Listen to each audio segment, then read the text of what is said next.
Assalamualaikum warahmatullahi wabarakatuh. Sampurasun. Bahagia bisa berjumpa kembali dengan saudara-saudara sekalian. Semoga semua dalam keadaan sehat walafiat. Bersama saya, Ridwan Iskandar, kita akan melanjutkan materi pengendalian biaya bahan baku makanan dan minuman. Topik kali ini kita akan membahas menghitung nilai bahan baku atau harga atau nilai dari suatu bahan. Misalkan berapa sih nilai kecap yang ada di store kali ini, berapa sih nilai galon yang ada di store kali ini. Ya memang kalau misalkan kita tanyakan nilainya, nah kita tahu harganya adalah harga yang ada di pasar. Tapi bisa saja bahan baku yang kita beli ini, bahan baku pembeliannya di beberapa waktu sebelumnya, beberapa hari sebelumnya yang memang harganya pada saat itu belum naik atau belum turun. Jadi kita akan menghitung berapa sih nilai bahan baku itu dengan beberapa metode. Nah, saya akan coba share dulu materinya.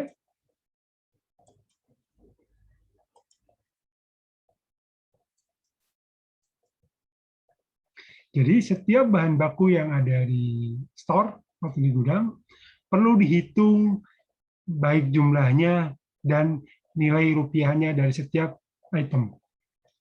Nah, ada kalanya saat pembelian atau saat pengadaan terjadinya kenaikan harga ataupun terjadinya penurunan harga.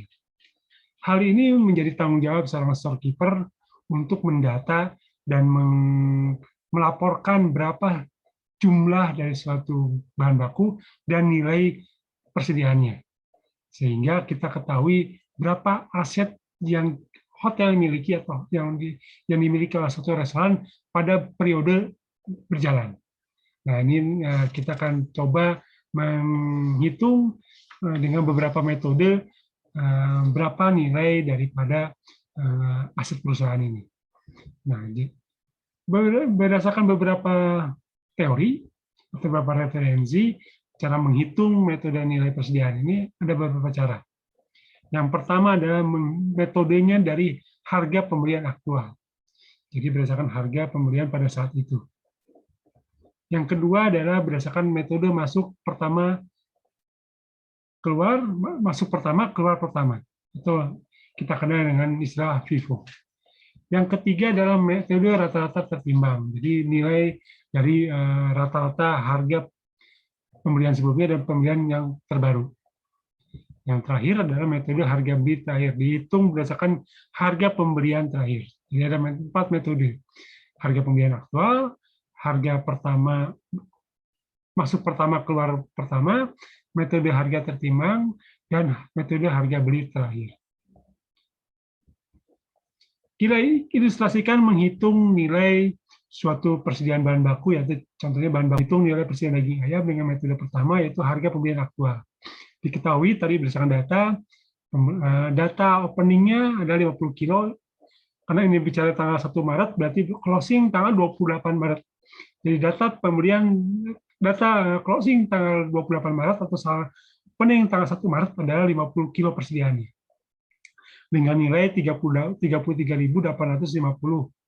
harga pembelian per kilonya. Kemudian terjadi pengeluaran, pembelian, dan seterusnya sampai 4 kali proses pengadaan. Nah, cuman metode harga pembelian aktual ini tidak berlaku untuk jarang hotel atau di restoran memberlakukan hal ini. Biasanya di hotel dan di restoran pasti punya stok yang tersisa di periode sebelumnya dan tidak akan habis seperti perhitungan di sini. Nah, biasanya ini hanya berlaku di catering, di mana catering itu ketika ada orderan dia akan mengorder sesuai dengan kebutuhan. Nah, coba nanti kita lihat dari sisi perhitungan aktualnya. Ya, jadi pada tanggal 1 Maret openingnya adalah 50 kilo, harga per kilonya adalah 33.850 rupiah, sehingga jumlah asetnya adalah 1.692.500 rupiah. Pada tanggal 1 pun keluar 50 kilo ini, sehingga keluar langsung 1.652. Karena ini sudah akan keluar, berarti tanggal 1 pun harus diadakan pengadaan baru. Itu siangnya datang lagi 60 kilo. Ternyata harganya menjadi 33.800. Sehingga bahan baku yang dimiliki pengeluarannya ada 2.228 dan di closing tanggal 1 ini adalah 60 kilo dengan nilai harga pembelian 33.800 dan nilai asetnya 2.028.000. Dan tanggal 2 pagi-pagi pun sudah langsung keluar 60 kilo ini sebesar 2.028.000 dan pada siangnya pun langsung dibeli lagi sebanyak 45 kilo dengan harga 33.900 dan nilai pembeliannya adalah 1.525.500 dan seterusnya sampai bawah. Sehingga pada tanggal 4 pembeliannya adalah 40 kilo, harganya 33.875 menjadi nilai asetnya 1.350.000. Sehingga closing di tanggal 4 adalah 40 kilo. Berarti akan digunakan pada tanggal selanjutnya, hari selanjutnya. Nah, jadi pembelian aktual ini jarang berlaku di hotel, karena kalau di hotel tidak mungkin langsung habis. Pasti akan bersisa 3 kilo, bersisa 4 kilo, bersisa 5 kilo, dan pembeliannya pun pasti akan jumlahnya agak banyak, karena untuk mempersiapkan andaikan ada tamu yang datang di siang hari atau datang di malam hari. Jadi persediaannya pun akan cukup. Nah, biasanya kalau metode aktual ini hanya berlaku di usaha-usaha catering atau misalkan di hotel mungkin di meeting, di banquet. Nah, di banquet ini pasti akan memberlakukan harga pembelian aktual. Atau di banquet kitchen ini akan memberlakukan harga aktual karena banquet kitchen akan membeli bahan baku berdasarkan pesanan jumlah tamu.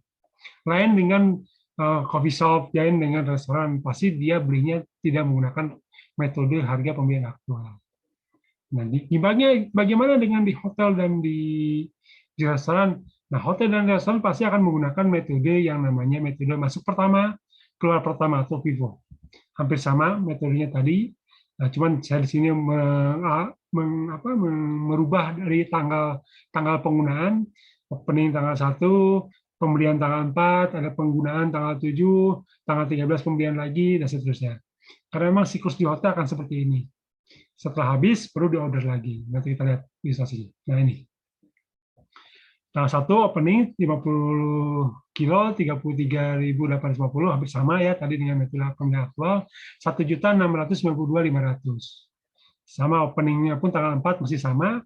Nah, cuman ada pembelian 20 kilo pada tanggal 4 ini sebesar 33.800. Kenapa ada pembelian? Karena mengetahui kita perlu stok lebih, stok banyak dan ternyata pada tanggal 7 ada event. Nah, ada event itu konsumsinya adalah 60 kilo, maaf. Konsumsinya adalah 60 kilo. Ya, pengambilan 60 kilo. Artinya kalau 60 kilo dari stok yang kita miliki ada 70 kilo, 50 kilo diambil dari stok awal yang tadi opening tanggal 1 dan 10 kilo ngambil dari pembelian tanggal 4. Nah, jadi kan pertama kita punya 50, kemudian pembelian 20, jadi kita punya total 70.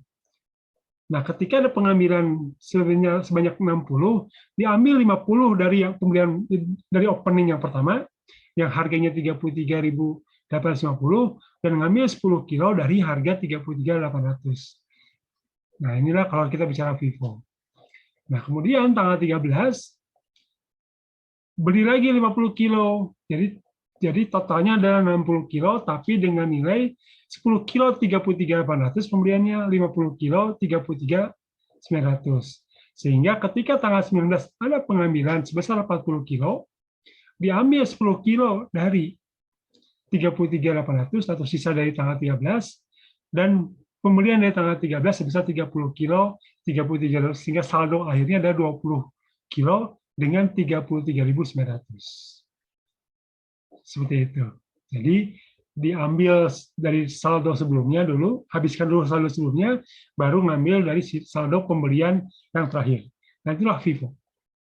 Nah, itulah metode FIFO, jadi pengambil dari jumlah yang sebelumnya. Baik, ini untuk metode masuk pertama, keluar pertama, dan banyak dilakukan atau banyak digunakan di hotel dan di restoran. Ya, restoran atau kafe yang berdiri sendiri ya. Yang ketiga, menghitung nilai persediaan daging ayam dengan metode rata-rata. Hampir sama metodenya dengan FIFO, tapi nilainya, nah, nilai asetnya adalah rata-rata dari dua harga yang berada. Contohnya begini. Tanggal 1 kita punya stok 50. Kemudian tanggal 4 kita punya stok 50 dari tanggal 1. Kemudian kita beli tanggal 20, mohon maaf, kita beli tanggal 4 20 kilo dengan nilai 33.800, sehingga pada tanggal 4 ini aset kita ada 70 kilo. Tapi harga per unitnya adalah harga per unit rata-rata. Jadi dijumlahkan dulu 1.692 ditambah 676.000 sama dengan 2.368.500. 2.368.500 itu untuk aset 70 daging ayam. Artinya harga daging ayam per kilo adalah 33.836. Itu rata-rata nilai rata-rata dari harga pembelian atau saldo tanggal 1 dan pembelian tanggal 4.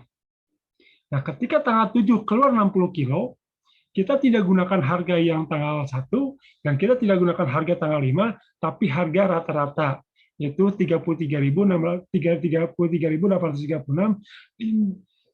untuk pengambilan 60 kilo 2.030.143. Dan saldo terakhirnya adalah 10 kilo dengan harga 33.836. Nah, ini rata-rata. Jadi harga tengah di antara saldo yang kita miliki. Nah, kemudian tanggal 13, kita punya 10 kilo dari tanggal 7, sisa tanggal 7. Kemudian kita membeli 50 kilo.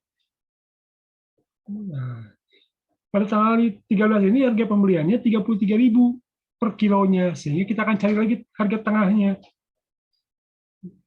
Jadi tanggal 7 itu kita punya aset 338.000, kemudian tanggal 13 kita belanja 1.695.000, sehingga kita jumlahkan menjadi 2.033.357 untuk 60 kilo.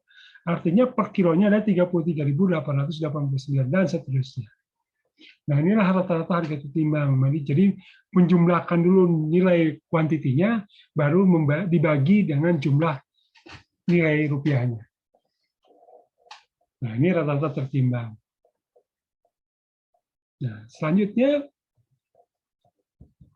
metode yang terakhir adalah metode beli terakhir. Ini kebalikan dari FIFO.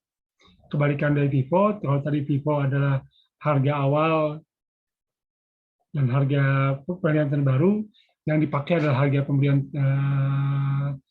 awal. Nah, kalau harga beli terakhir adalah kita menggunakan harga pembelian terakhir. Barangnya bisa gunakan yang harga barang yang sebelumnya, yang 50 kilo tadi, tapi harga nilainya menggunakan harga nilai pembelian terakhir. Contoh di sini. Saya punya tanggal 1-nya sebagai opening 50 kilo dengan nilai harga per pembeliannya 33.850. Tapi pada tanggal 4 ketika dibeli 20 kilo harganya sudah turun menjadi 33.800. Sehingga ketika kita bicara aset berarti 70 kilo dengan 33.800 atau sama dengan 2.398.500. Nah, ketika tanggal 7 diambil sebesar 60 kilo, kita tidak gunakan harga 33.850, tidak gunakan harga 33.800, tapi kita tidak menggunakan harga 33.850, tapi kita gunakan harga pembelian terakhir 33.800. Nah, jadi walaupun 33.850 lebih tinggi, tapi tetap yang digunakan adalah pembelian terakhir. Memang rugi ketika harganya turun, tapi ketika harganya naik, nah itulah keuntungan. Contoh pada tanggal 13 nih. Harga naik menjadi 33.900 sehingga nilai asetnya pun naik menjadi 60 kilo kali 33.900 menjadi 2.033.000. Nah, ketika ada pengambilan 40 kilo itu kita gunakan harga pembelian terakhir 33.900. Kebalikannya ketika tanggal 22 harga turun lagi. Nah, berarti gunakan harga pembelian terakhir 33.850 dan seterusnya.